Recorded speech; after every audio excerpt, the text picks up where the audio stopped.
Dear students, welcome you once again to my online class. দেখো আজ আমরা একটা গুরুত্বপূর্ণ ক্লাস নিতে চলেছি এবং এই ক্লাসটি হলো একাদশ শ্রেণীর class. West Bengal's Council of Higher Secondary এডুকেশনের যে নতুন সিলেবাস একাদশ শ্রেণীর জন্য করা হয়েছে, সেই একাদশ শ্রেণীর নতুন সিলেবাসে অন্তর্ভুক্ত ইংরাজির একটি কবিতা আজ আমরা এখানে আলোচনা করব এবং কবিতাটা হলো দ্য সেকেন্ড কামিং। এই কবিতার কবি হলেন বিখ্যাত আইরিশ কবি উইলিয়াম বাটলার ইয়েটস। এই কবিতাটি ব্যাখ্যার পূর্বে কবি সম্পর্কে আমাদের কিছু জানা প্রয়োজন। কবি উইলিয়াম বাটলার ইয়েটস ছিলেন আয়ারল্যান্ডের স্বাধীনতা যুদ্ধের একজন বড় সমর্থক। তিনি তার সাহিত্য জীবনে বহু কাব্যগ্রন্থ রচনা করেছেন, বহু নাটকও তিনি লিখেছেন। তিনি জন্মগ্রহণ করেছিলেন 1865 সালের 13 জুন এবং মারা যান 1939 সালের 28 জানুয়ারি। তিনি যে সমস্ত কাব্য লিখে বিশেষ খ্যাতি অর্জন করেছিলেন তার মধ্যে the king threshold, sailing to Byzantium এবং the land of heart's desire প্রভৃতির মতো কাব্যগ্রন্থগুলি সবিশেষ উল্লেখযোগ্য।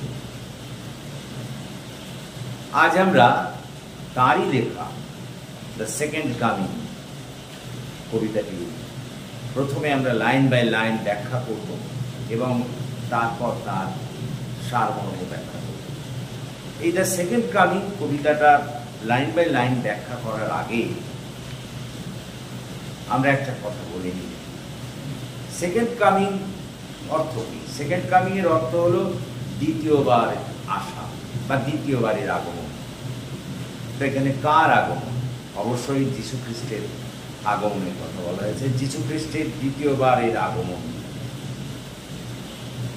আমরা সবাই জানি যে আজ থেকে 2000 বছর আগে, প্রায় 2000 বছর আগে আমাদের এই পৃথিবী যখন নানা ধরনের পাপে পরিপূর্ণ হয়ে গিয়েছিল, অরাজকতা, বিশৃঙ্খলা, যখন মানব জীবনকে এক প্রকার দুর্বিষহ করে দিয়েছিল, তখন যীশু খ্রিস্টের আবির্ভাব ঘটেছিল এবং তিনি সেই সব পাপ নিজের কাঁধে নিয়ে আমাদের এই পৃথিবীতে পুনরায় শান্তি স্থাপন করে চলে গিয়েছিলেন। কিন্তু কবির মতে, এই কবিতায় আমরা দেখব, কবির মতে তার চলে যাওয়ার পর এই 2000 বছর কেটে গিয়েছে এবং আবার এই পৃথিবী সেই 2000 বছর আগে, অর্থাৎ তার আগমনের পূর্বে, প্রথমবারের আগমনের পূর্বে যেমন অরাজক হয়ে উঠেছিল, যেমন অশান্তি অরাজকতায় পরিপূর্ণ হয়ে উঠেছিল, ঠিক তেমনি ভাবে আজও আবার সেই রকম অরাজকতা, হিংসায় পরিপূর্ণ হয়ে উঠেছে। এবং সেই কারণেই কবি মনে করছেন যে আবার যীশু খ্রিস্টের আগমন ঘটবে এবং তিনি এই সমস্ত অরাজকতা, হিংসা সমস্ত কিছু দূর করে দিয়ে আবার আমাদের এই পৃথিবীকে মানুষের পক্ষে বাসোপযোগী করে তুলবেন। দেখো, কেবলমাত্র খ্রিস্ট ধর্মে নয়, আমাদের হিন্দু ধর্মেও কিন্তু এরকম গীত আছে। গীতাতে এক জায়গায় শ্রীকৃষ্ণ বলছেন সম্ভবামি যুগে যুগে, অর্থাৎ যখনই পৃথিবীতে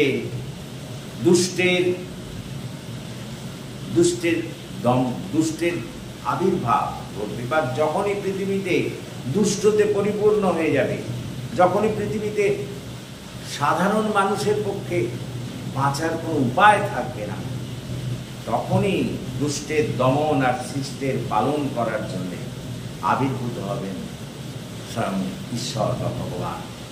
বহুবার তিনি বহুরূপে এরকম আবির্ভূত হয়েছেন, একথা আমাদের হিন্দু শাস্ত্রে বলা আছে। তারই একটা প্রতিচ্ছবি আমরা এই কবিতার মধ্যে দেখি।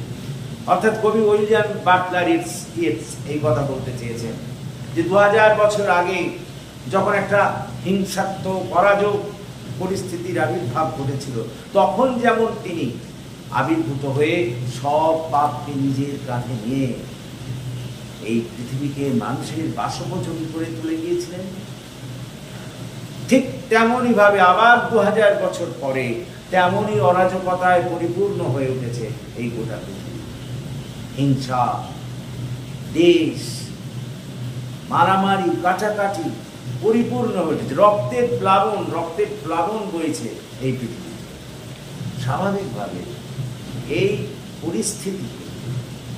এই পরিস্থিতিকে পুনরায় মানুষের পক্ষে, মানুষের বাসোপযোগী করে তোলার জন্যই আবার তিনি আবির্ভূত হবেন, দ্বিতীয়বারের জন্য তিনি আবির্ভূত হবেন, এমনই আশা কবি প্রকাশ করেছেন। তো দেখো, আমরা এই যে কবিতাটি আছে, এই কবিতাটির আমরা লাইন বাই লাইন অর্থ করব এবং তারপর এর সারমর্মটাকে আমরা দেখব। কি বলছেন শোনো। Turning and turning in the widening gyre, the falcon cannot bear the falconer. এখানে একটা সুন্দর উপমা তুলে ধরেছেন। কি বলছেন যে ঈগল পাখি মানে বাজ পাখি সে পাক খেতে খেতে উঠতে উঠতে এতই উঁচুতে চলে গেছে যে আর তার যে বাজিকর অর্থাৎ তার যে মালিক তাকে নিয়ন্ত্রণ করতে পারছে না। দেখো, এখানে টার্নিং তো মানে যেন ঘোরা, ওয়াইডেনিং মানে সুবিস্তৃত, জায়ার মানে হচ্ছে সর্পিলাকার বা স্পাইরাল আকৃতি, ফ্যালকন মানে হচ্ছে বাজ পাখি, তারপর ফ্যালকনার মানে হচ্ছে বাজ পাখির যে মালিক বা বাজিকর। তার মানে এই পংক্তি দুটোর মধ্যে দিয়ে বলতে চাইছেন যে বাজ পাখি আজ উঠতে উঠতে এত উঁচুতে চলে গেছে যে সে আর তার বাজিকরের নিয়ন্ত্রণের মধ্যে নেই, তার মালিকও তাকে নিয়ন্ত্রণ করতে পারছে না। এখানে কিন্তু একটা অন্তর্নিহিত অর্থ লুকিয়ে আছে। এখানে বাজ পাখি বলতে তিনি মানুষদের বুঝিয়েছেন, আর বাজ পাখির মালিক বলতে ঈশ্বরকে বুঝিয়েছেন। তিনি বোঝাতে চাইছেন যে আমাদের বিজ্ঞান প্রযুক্তির উন্নতির ফলে, বিজ্ঞান প্রযুক্তি সভ্যতার উন্নতির ফলে মানুষের নৈতিক অধঃপতন এতটাই ঘটেছে যে মানুষ আজ আর তার তার যে স্রষ্টা ঈশ্বর, সেই ঈশ্বরের প্রতিও আজ আর সে অনুগত নয়। সে ওই ধর্মীয় নিয়ন্ত্রণেরও বাইরে চলে গেছে, যেন স্রষ্টা তাকে আজ আর নিয়ন্ত্রণ করতে পারছে না। অর্থাৎ এই দুটো পংক্তির মধ্যে দিয়ে তিনি বোঝাতে চাইলেন যে বাজ পাখি যেমন উঠতে উঠতে বহু উঁচুতে উঠে যায়, তার মালিকের নিয়ন্ত্রণের বাইরে চলে যায়, ঠিক তেমনি ভাবে বিজ্ঞান ও প্রযুক্তির উন্নতির ফলে আজ মানুষের নৈতিক অধঃপতন এমনই ঘটেছে যে মানুষ তার স্রষ্টার নিয়ন্ত্রণের বাইরে চলে গিয়েছে, মানুষ ঈশ্বরের নিয়ন্ত্রণের বাইরে চলে গিয়েছে, মানুষ হাজার ওই ধর্মীয় নিয়ন্ত্রণকে মানছে না। কথাটা বোঝার চেষ্টা করো। Things fall apart, the center cannot hold. Near anarchy is loosed upon the world. Things fall apart. যেহেতু মানুষ হাজার কোন শৃঙ্খলা মানছে না, যেহেতু মানুষ হাজার ঈশ্বরের প্রতি অনুগত নয়, যেহেতু মানুষ আজ সম্পূর্ণরূপে নিজেকে বিচ্ছিন্ন করে ফেলেছে ঈশ্বর থেকে, সেহেতু সমস্ত নিয়ম কানুন ভেঙে পড়ছে, সবকিছু যেন ভেঙে পড়ছে। শৃঙ্খলার বদলে দেখা দিয়েছে বিশৃঙ্খলা। তাকে মানে আর শৃঙ্খলাকে রক্ষা করা যাচ্ছে না। mere anarchy is loosed upon the world, যার ফলে কি হয়েছে, যেহেতু মানুষ নিজেকে ঈশ্বর থেকে বিচ্ছিন্ন করে নিচ্ছে, যেহেতু মানুষ আর কোনো নিয়ন্ত্রণ মানছে না, শৃঙ্খলা মানছে না, সেহেতু mere anarchy, anarchy শব্দের অর্থ হলো নৈরাজ্য। সেই কারণে গোটা বিশ্ব জুড়ে নৈরাজ্য এবং হিংসার বিস্তার ঘটেছে। তাহলে আমি যে 4টে পংক্তি পড়লাম এর মানে কি হলো? এর মধ্যে দিয়ে কবি বোঝাতে চেয়েছেন যে ওই বাজ পাখি যেমন উঠতে উঠতে এতটাই উঁচুতে চলে যায় যে তার মালিক, বাজ পাখির মালিকও তাকে নিয়ন্ত্রণ করতে পারে না, ঠিক তেমনই ভাবে বিজ্ঞান প্রযুক্তির উন্নতির সঙ্গে সঙ্গে, সভ্যতার উন্নতির সঙ্গে সঙ্গে মানুষের নৈতিক অধঃপতন এতটাই ঘটেছে যে সে আজ আর তার স্রষ্টা বা ঈশ্বরের প্রতি আর অনুগত নয়। সেও তার ওই ঈশ্বরের থেকে বিচ্ছিন্ন হয়ে যাচ্ছে বা স্রষ্টার থেকে বিচ্ছিন্ন হয়ে যাচ্ছে। স্রষ্টাও আজ আর তাকে নিয়ন্ত্রণ করতে পারছে না। কথাটা বোঝার চেষ্টা করো। এবং তার ফলস্বরূপ কি হয়েছে?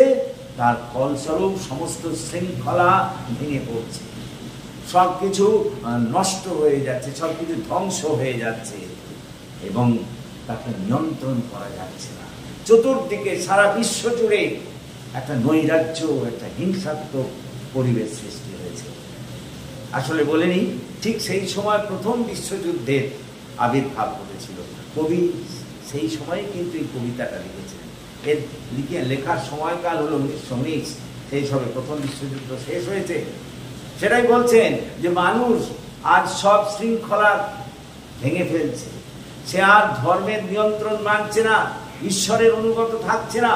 সেই কারণেই তো সারা বিশ্ব জুড়ে নৈরাজ্য, হিংসা ছড়িয়ে পড়েছে।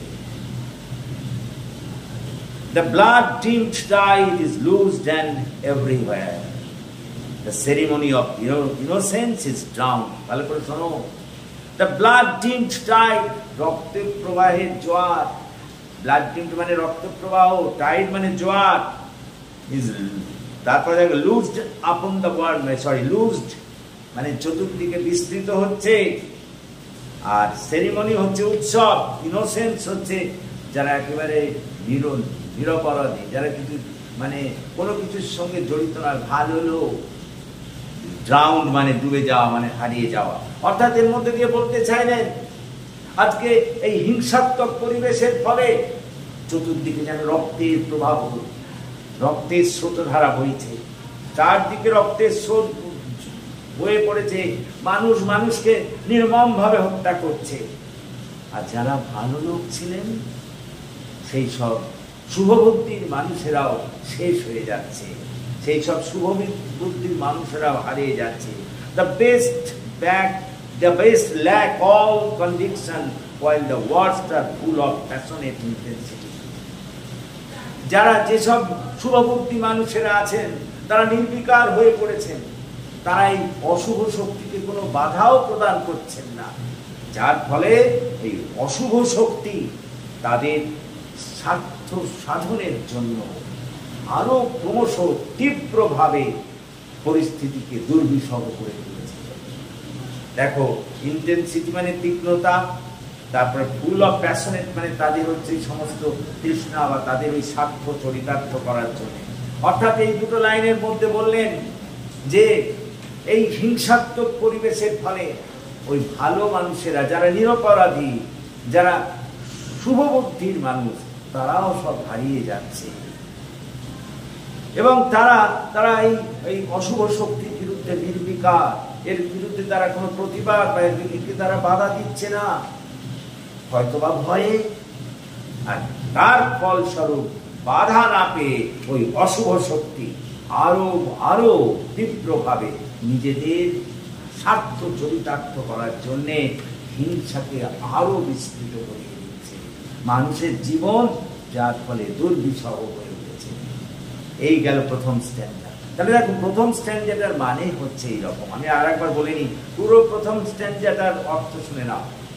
কবি ডব্লিউ.বি. ইয়েটসের মতে ওই বাজ পাখি যখন উঠতে উঠতে বহু উঁচুতে চলে যায়, তখন কিন্তু তার ওই বাজিকর অর্থাৎ তার মালিকও, বাজ পাখির মালিকও তাকে নিয়ন্ত্রণ করতে পারে না। ঠিক তেমনই ভাবে এই সভ্যতার বা বিজ্ঞান প্রযুক্তির উন্নতির ফলে মানুষের আজ নৈতিক অধঃপতন ঘটেছে। মানুষ তার নিজের স্রষ্টার প্রতিও আজ আর অনুগত নয়। মানুষ কোনো ধরনের নিয়ন্ত্রণ মানছে না, শৃঙ্খলা মানছে না, যার ফলস্বরূপ একটা বিশৃঙ্খলা, অরাজকতা সারা বিশ্ব জুড়ে ছড়িয়ে পড়েছে। মানুষ মানুষকে হত্যা করছে, রক্তের প্রবাহ চতুর্দিকে চলেছে, কেউ কাউকে বিশ্বাস করে না, সবাই সবাইকে শেষ করে ফেলার জন্য যেন একটা একটা উন্মত্ততার মধ্যে দিয়ে চলছে। এবং কবি বলছেন যে এই ধরনের হিংস্র পরিবেশের ফলে যারা শুভ বুদ্ধি সম্পন্ন মানুষ তারাও কিন্তু শেষ হয়ে যাচ্ছে, তারাও ডুবে যাচ্ছে বা শেষ হয়ে যাচ্ছে। এবং তারা এইসব অশুভ শক্তির বিরুদ্ধে কোনো প্রতিবাদও করছে না, তারা অশুভ শক্তির বিরুদ্ধে একরকম নির্বিকার থাকছে, যার ফলস্বরূপ এই অশুভ শক্তি আরো তীব্রভাবে তাদের স্বার্থকে চরিতার্থ করার জন্য হিংসার পরিবেশকে ছড়িয়ে দিচ্ছে, যার ফলে মানুষের জীবন দুর্বিষহ হয়ে উঠছে। তারপরের প্যারাগ্রাফে দেখো কি বলছেন, surely some revelation is at hand. surely মানে তো জানো নিশ্চিতভাবে, রেভেলেশন মানে প্রকাশ হতে যাচ্ছে, at hand। কবি বলছেন এই ধরনের দুর্বিষহ পরিস্থিতিতে নিশ্চিতভাবে কোন একটা পরিবর্তন ঘটতে চলেছে, কোন একটা পরিবর্তন ঘটতে চলেছে। কারণ 2000 বছর আগে ঠিক এই রকমই যখন দুর্বিষহ অবস্থা হয়ে উঠেছিল তখন যীশু খ্রিস্টের আবির্ভাব ঘটেছিল। স্বাভাবিক এখনো যে এই পরিবেশ আবির্ভূত হয়েছে, এখন যে পরিবেশ আবির্ভূত হয়েছে, এই যে হিংসাত্মক পরিবেশ, স্বাভাবিক আবার তিনি এই সময়ে আসবেন। সেই জন্যই তো কবি বলছেন যে কিছু একটা প্রকাশিত হতে চলেছে। surely the second coming is at hand. নিশ্চিতভাবেই তিনি আসছেন, তার আগমন একবারে হাতের সামনে। অর্থাৎ 2000 বছর আগে এইরকম হিংসাত্মক অরাজক পরিস্থিতিকে শেষ করার জন্য যেমন তিনি এসেছিলেন, আজ আবার ঠিক তেমনই পরিস্থিতির সৃষ্টি হওয়ায়, সেই হিংসাত্মক পরিস্থিতির সৃষ্টি হওয়ায় আবার তিনি আসবেন। তার দ্বিতীয়বারের আবির্ভাব ঘটবে, তার পুনরাবির্ভাব ঘটবে। The second coming hardly are those words out when a vast image of spirituous mundi troubles my sight. মানে এটা শুনে নাও, সেকেন্ড কামিং মানে তো দ্বিতীয়বার আসা, ওয়ার্ডস আউট মানে প্রকাশিত হওয়া, ভাস্ট ইমেজ মানে বিশাল প্রতিকৃতি, স্পিরিটাস মান্ডি মানে হচ্ছে বিশ্ব আত্মা বা বিশ্ব শক্তি, ট্রাবলস মানে আমাকে কষ্ট দেয়, সাইট মানে দৃশ্য, somewhere in sands of desert মানে হচ্ছে মরুভূমির বালি। অর্থাৎ the second coming hardly are those words out, যখনই এই তার দ্বিতীয়বার আগমনের কথাটা আমার মুখ থেকে বেরুলো, সঙ্গে সঙ্গে মানে ভাস্ট ইমেজ অফ স্পিরিটাস মান্ডি, তখনই একটা বিশ্ব শক্তির দৃশ্য আমি দেখতে পেলাম, যেটা আমাকে ভীষণভাবে ব্যথিত করে তুললো। অর্থাৎ কি, যখনই আমার মুখ দিয়ে বেরুলো, উনি বলছেন যখনই আমার মুখ দিয়ে প্রকাশিত হলো যে দ্বিতীয়বারের আগমন তার ঘটতে চলেছে, তখনই আমার চোখের সামনে ফুটে উঠলো যে ওই মরুভূমির বালিতে একটা বিষাক্তা একটা প্রতিকৃতি, যেটা আমাকে ভীষণভাবে ব্যথিত করে তুলল। কবি ভেবেছিলেন যীশু খ্রিস্ট জেসাসের রূপ ধরে আসবেন, কিন্তু বলছেন যে না, এমন একটা প্রতিকৃতি তিনি দেখলেন যার ফলে তিনি নিজেই ভয় হয়ে গেলেন। তারপর কি বলছেন, a shape with the lion body and the head of a man, দেখলেন যে এমন একটা প্রতিকৃতি যার দেহটা হচ্ছে সিংহের মতো আর মুখটা হচ্ছে মানুষের মতো। দেখো এরকম আমাদের হিন্দু শাস্ত্রেও আছে, তোমরা সবাই নৃসিংহদেবের নাম শুনেছ, যার অর্ধেকটা ছিল মানুষের মতো আর অর্ধেকটা ছিল সিংহের মতো। ঠিক তেমনই ভাবে কবি বলছেন যে যখন আমার মুখ দিয়ে বেরুলো যে এবার দ্বিতীয় আগমন জিসাস খ্রাইস্টের হতে চলেছে, আমি সেই জিসাস খ্রাইস্টের রূপ দেখার জন্য যখন দৃষ্টিপাত করলাম, তখন একই আমি দেখলাম, কি দেখলাম, যে বিশ্ব শক্তি বা বিশ্বাত্মা ওই মরুভূমির বালি থেকে এমন একটা প্রতিকৃতি নিয়ে আবির্ভূত হয়েছে যা আমি দেখে ভয় পেয়ে গেলাম। কেন, কি প্রতিকৃতি? না, তার মুখটা হলো মানুষের মতো আর গোটা দেহটা হলো সিংহের মতো। তারপর কি বলছে দেখো, a gaze blank and pitiless as sun. Gaze মানে দৃষ্টি, ব্ল্যাঙ্ক মানে শূন্য, পিটিলেস মানে নির্দয়, অ্যাজ সান। হ্যাঁ, ওই যে মানুষের মুখ আর ওই গোটা দেহটা সিংহের মতো ওই যে প্রতিকৃতি দেখলাম, তার দৃষ্টিটা হচ্ছে কিন্তু একেবারে শূন্য, কিন্তু সূর্যের মতো নির্দয়। ওই যে প্রতিকৃতি, বিশ্বাত্মার প্রতিকৃতি, যার দেহটা সিংহে আর মুখটা মানুষে, তার দৃষ্টিটা শূন্য, কিন্তু তাকে সূর্যের মতো নির্দয় বলে মনে হলো। তারপর কি, is moving it's slow thighs while all about it. দেখো এমনিতে থাইজ মানে তো আমরা জানি যে আমাদের জান প্রদেশকে থাই বলা হয়, কিন্তু এখানে পা বোঝাতে হবে। Is moving it's slow thighs while all about it. এর মধ্যেই সে ধীরে ধীরে পদচারণা করে এগিয়ে যেতে লাগলো। কে? ওই মূর্তি। ওই মূর্তি মানে ওই যে মানুষের মুখ আর কি বলতো সিংহের দেহ। সেটা ওই শক্তিশালী জানু বা শক্তিশালী পা নিয়ে এগিয়ে যেতে লাগলো, শক্তিশালী পা নিয়ে এগিয়ে যেতে লাগলো। Red shadows indignant desert birds. কি বলছে দেখো, যখন সে এগিয়ে যাচ্ছে, রেড শ্যাডোজ মানে তো তোমরা জানো ছায়া, ইন্ডিগন্যান্ট মানে রাগত, ডেজার্ট বার্ডস মানে হচ্ছে মরুভূমির পাখি। তো দেখো এখানেও একটা উপমা, যে যখন ওই শক্তি এগিয়ে চলেছে, যে সূর্যের মতো নির্দয় এবং শূন্য দৃষ্টি নিয়ে যখন সে এগিয়ে চলেছে, তখন ওই ওখানকার অশুভ শক্তিরা ভীষণ ক্রুদ্ধ হলো ওর প্রতি। কার প্রতি বলতো? ওই প্রতিকৃতির প্রতি। ওই সিংহের মতো দেহ আর মানুষের মতো মুখ নিয়ে যে এগিয়ে চলেছে, তার উপরে তারা ক্রুদ্ধ হলো। কেন? কারণ ও এসেছে বিশ্বে শান্তি স্থাপন করতে। আর ওই ডেজার্ট বার্ডস বলতে গেলে অশুভ লোকদের বোঝানো হয়েছে, অশুভ শক্তিরা সেটা চায় না, সেই জন্য অশুভ শক্তি তাকে থামানোর চেষ্টা করতে লাগলো, তার বিরোধিতা করতে লাগলো।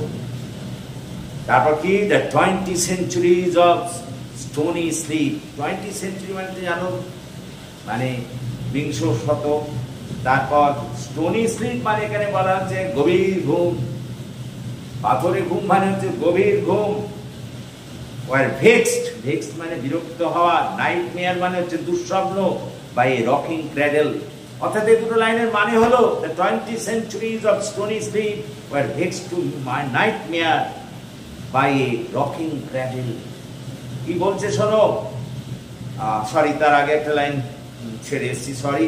কি বলছে শোনো, আগের লাইন, যে ওই শক্তি যখন ওই শক্তি মানে কে, ওই যে সিংহের দেহ আর মানুষের মুখ নিয়ে যখন ওই শক্তি বিশ্বাত্মা বিশ্ব শক্তি যখন এগিয়ে চলেছে ওই দুষ্টদের দমন করার জন্য, তখন কি হলো না, তারা ওই দুষ্টেরা তারা কিন্তু তার উপরে ক্রুদ্ধ হলো, তার বিরোধিতা করতে লাগলো।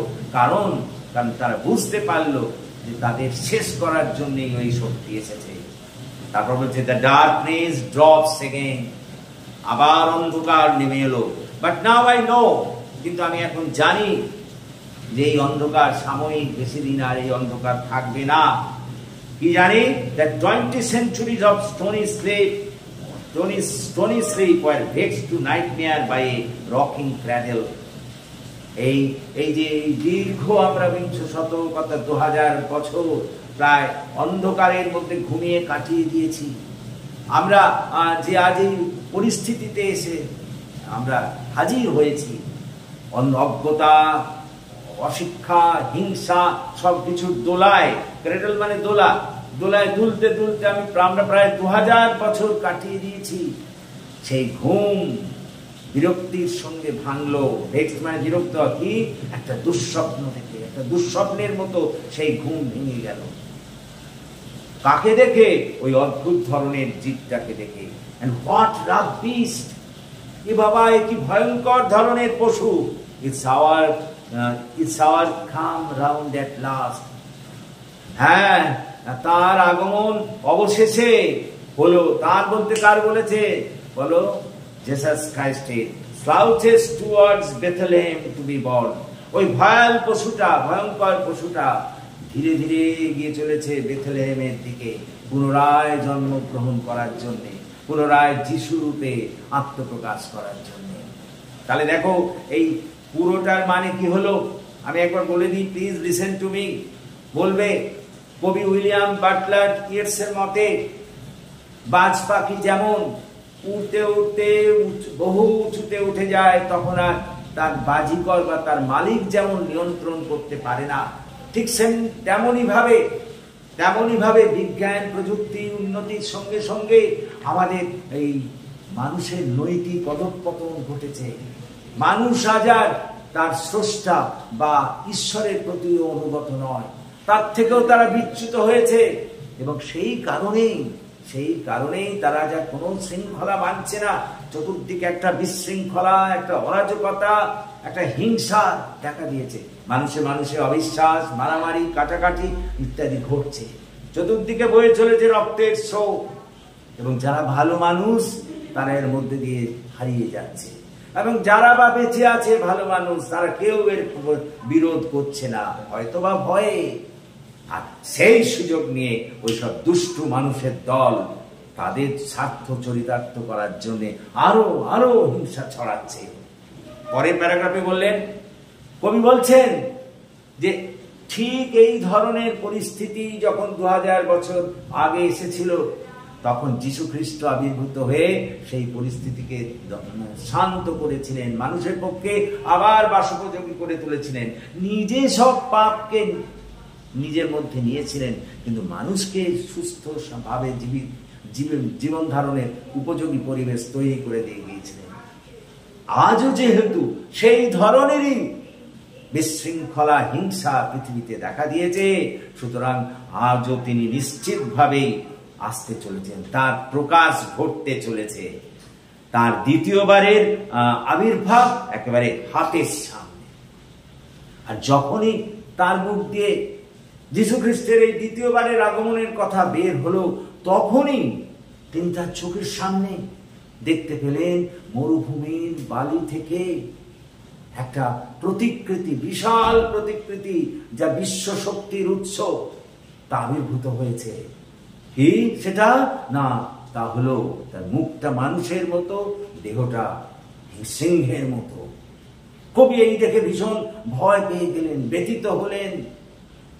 কথাটা বোঝার চেষ্টা করো। এবং কি দেখলেন কবি দেখলেন সেই মূর্তি ধীরে ধীরে এগিয়ে চলেছে, তার দৃষ্টি অপলক, শূন্য, কিন্তু সূর্যের মতো নির্দয়। তাকে দেখে ওই সব দুষ্টু মানুষেরা, যাকে কবি এখানে মরুভূমির পাখি বলে তুলনা করেছেন, সেই ওই প্রতিকৃতি, ওই বিশ্ব শক্তির আবির্ভাবকে দেখে ওইসব দুষ্টু শক্তিরা ভীষণ ভাবে ক্রুদ্ধ হয়েছে তার প্রতি। তাকে প্রতিরোধ করার চেষ্টা তারা করছে, কিন্তু তাকে প্রতিকার করা যাবে না। সে ধীর পথে এগিয়ে চলেছে।